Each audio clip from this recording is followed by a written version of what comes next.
Hello दोस्तों, स्वागत है आप सभी का आपके पसंदीदा YouTube platform the notebook global academy पे। हम लोग देखेंगे आज की भारत की जो सुरक्षा है, खासकर परमाणु से रिलेटेड अगर देखा जाए तो परमाणु जो संयंत्र है या हथियार है उससे रिलेटेड अगर देखा जाए भारत की स्थिति क्या है, तो उसके संदर्भ में हाल फिलहाल में अभी सिप्री के द्वारा एक रिपोर्ट निकाला गया है। आप सभी को पता होगा, यही सिप्री है जो स्टॉकहोम में रिलेटेड है, स्टॉकहोम से रिलेटेड है और हमेशा यह हथियारों से रिलेटेड या परमाणु जो हथियार हैं उनसे रिलेटेड अपना रिपोर्ट जो है रिलीज करता है। तो ऐसा पहली बार है जब सिप्री के द्वारा परमाणु हथियार से रिलेटेड रिपोर्ट साझा किए गए हैं, रिपोर्ट जारी किए गए हैं। इस रिपोर्ट में आपको ये देखने को मिलेगा कि यह चाइना की क्या इसमें स्थिति है, भारत की क्या स्थिति है, इसका तुलनात्मक रूप और एशिया में भारत की क्या स्थिति है परमाणु जो हथियार हैं उनसे रिलेटेड। तो इसमें अगर आपको दिखाई दे तो ये चीज़ें आपको समझ में आ जाएगी, क्योंकि सबसे पहले चूँकि अमेरिका या अन्य रसिया हो गया, इन सभी देशों के पास, चाइना हो गया, पहले से परमाणु हथियार थे, लेकिन भारत के पास पहले से परमाणु हथियार नहीं था। और वह कितना कठिन समय रहा होगा, कितना कठिन संघर्ष रहा होगा, जिसके समय में आपको दिखाई देगा कि पहली बार परमाणु परीक्षण किया गया। क्यों मैं ये बात कह रहा हूँ, उसका कारण है कि अमेरिका जैसे देश के द्वारा जो है पूर्ण रूप से रोक लगा दिया गया था कि कोई भी देश परमाणु हथियार या परमाणु बम नहीं बना सकता है, उसका जो है टेस्टिंग नहीं कर सकता है, और उसको छिपा के तब भारत के द्वारा बनाया गया। ठीक वैसे पोखरण में आपको दिखाई देगा अटल बिहारी वाजपेयी के सरकार मतलब गवर्नमेंट काल में इस समय भी दूसरा परमाणु परीक्षण हुआ, और पहला परमाणु परीक्षण जो है इंदिरा गांधी जी की सरकार में हुआ था। तो दूसरा परमाणु परीक्षण जो हुआ वह भी, उसमें भी बहुत कड़ी मशक्कत के बाद, अमेरिका के रोक के बाद भी कितने गुप्त तरीके से किया गया और उसके बाद से इसकी सूचना दी गई, तो भारत भी परमाणु संपन्न देश की सूची में शामिल हो गया। तो रही बात यहाँ पे क्वेश्चन कि क्या परमाणु संपन्न देश होना इस समय के वैश्विक लेवल या वैश्विक स्तर पर अगर आप देखें तो वैश्विक स्तर पर परमाणु संपन्न देश होना क्या आवश्यक है? क्या परमाणु संपन्न देश होने से आने वाले समय में अगर अलग अलग कंट्रीज यही कार्य करने शुरू कर दें, परमाणु संपन्न देश होना शुरू कर दें, तो क्या आने वाले समय में इसका दुरुपयोग के चांसेस नहीं बढ़ सकते हैं, या इसका मिसयूज के चांसेस नहीं बढ़ सकते हैं? या अगर अगर इसके दूसरे पहलू की तरफ आप देखना के मतलब प्रयास करेंगे तो आपको ये दिखाई देगा कि इसमें से भी अगर शक्ति संतुलन नहीं रहेगी, एक की ओर अगर परमाणु संपन्न देश है जैसे अमेरिका की बात कर ली जाए, और दूसरी तरफ अगर आपको देखा जाए कि एक कोई छोटा देश हो गया जिसके पास परमाणु, जैसे उस परमाणु संपन्न देश नहीं है, उस स्थिति में ज़्यादातर आपको ये चीज़ें दिखाई देगी कि कहीं न कहीं वह छोटे देश को सरेंडर करना पड़ेगा उस बड़े देश के सामने, किसी भी पॉइंट पे उसको सरेंडर करना पड़ेगा, और बड़ा देश अपने आप को तानाशाह समझ के और अपने ही मुख्य रूप से डिप्लोमेटिक का प्रयोग करके उसको नचाने का प्रयास करेगा।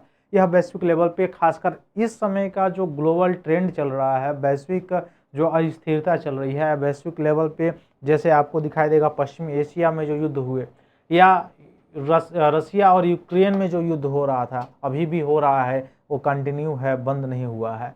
तो क्या ये स्थिति जैसे ईरान से रिलेटेड बताई जा रही थी कि ईरान के पास परमाणु बम है या परमाणु बम बना रहा है, अगर परमाणु बम होता तो क्या अमेरिका उस तरह से उसके साथ व्यवहार कर पाता?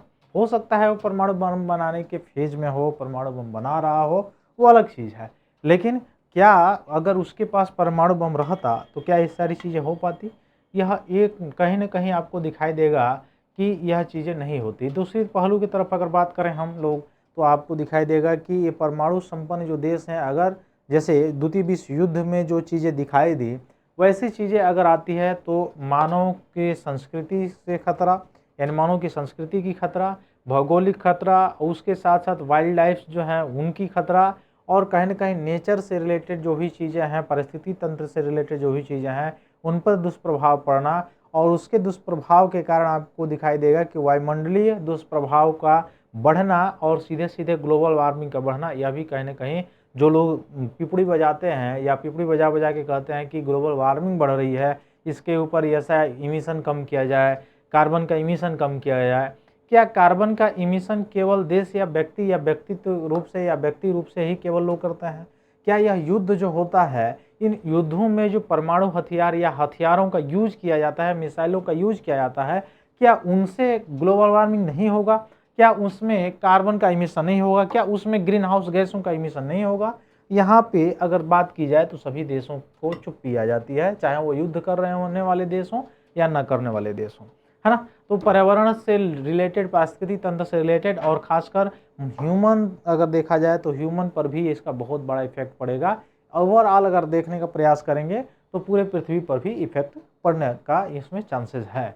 और इसमें इसका जीता जागता उदाहरण आपको दिखाई देगा जापान, जो द्वितीय विश्व युद्ध के बाद यानी द्वितीय विश्व युद्ध में जो उस पर बम गिराए गए और वहाँ के जो लोग जहाँ पे बम गिराए गए थे, आज भी जो लोग जो है किस तरह से जन्म लेते हैं, किस तरह के उनकी जो है शारीरिक एक्टिविटी रहती है, या किसी भी विश्व के किसी भी देश से छिपा हुआ नहीं है।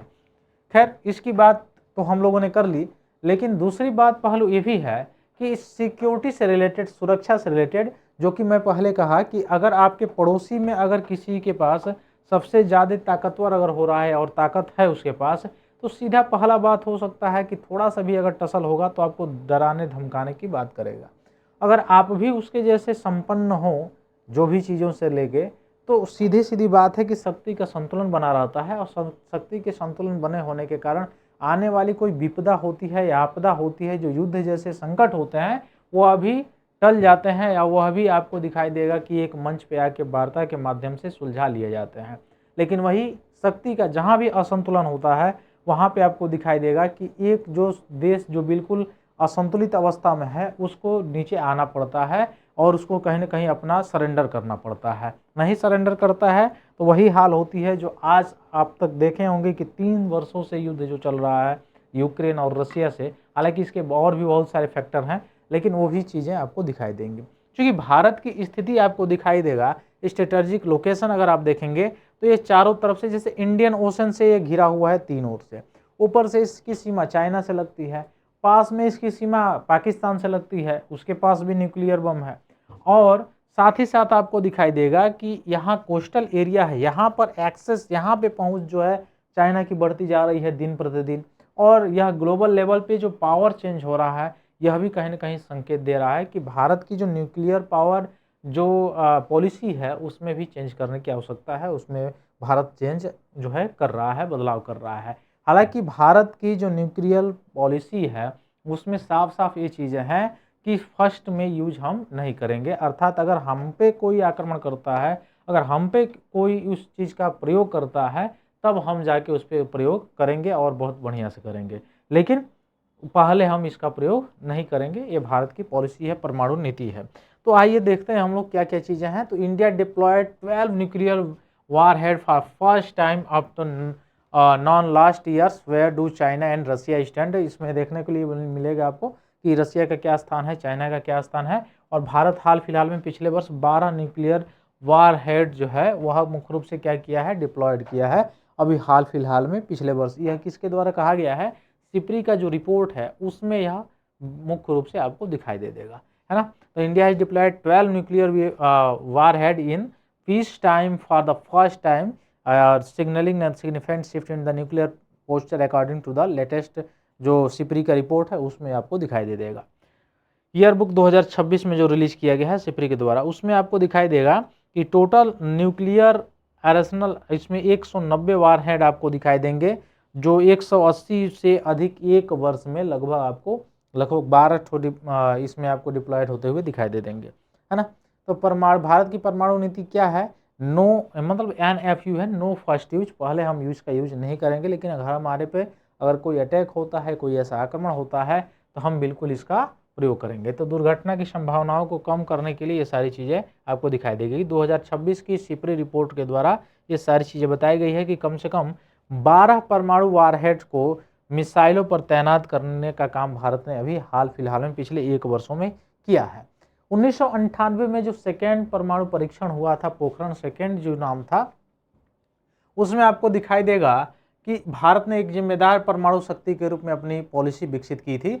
उसमें तत्व था, पहला ही तत्व उसमें आपको दिखाई देगा NFU यानी नो फर्स्ट यूज।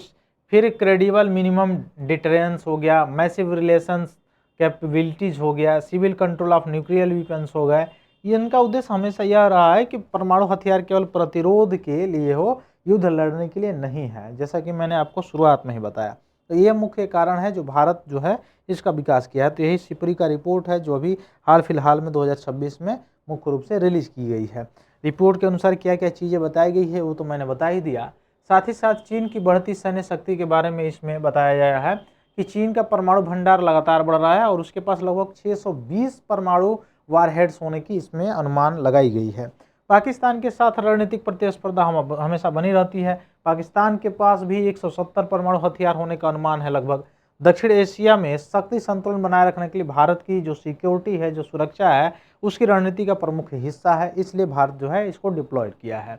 समुद्री परमाणु प्रतिरोध सी वेस्ट डिटरेंस के लिए आपको मैंने लोकेशन बताया कि भारत का लोकेशन ही वैसा है इंडियन ओशन में, जहाँ पे नेवी को या नेवी के पास भी ये सारी चीज़ें होनी बिल्कुल ज़रूरी है। जैसे आपने देखा जब युद्ध छिड़ा हुआ था तो उस समय कितना ज़रूरी हो गया था, है ना। तो ये सारी चीज़ें हैं। फिर मिलते हैं हम लोग अपने अगली क्लास में, तब तक के लिए बहुत बहुत धन्यवाद। जय हिंद।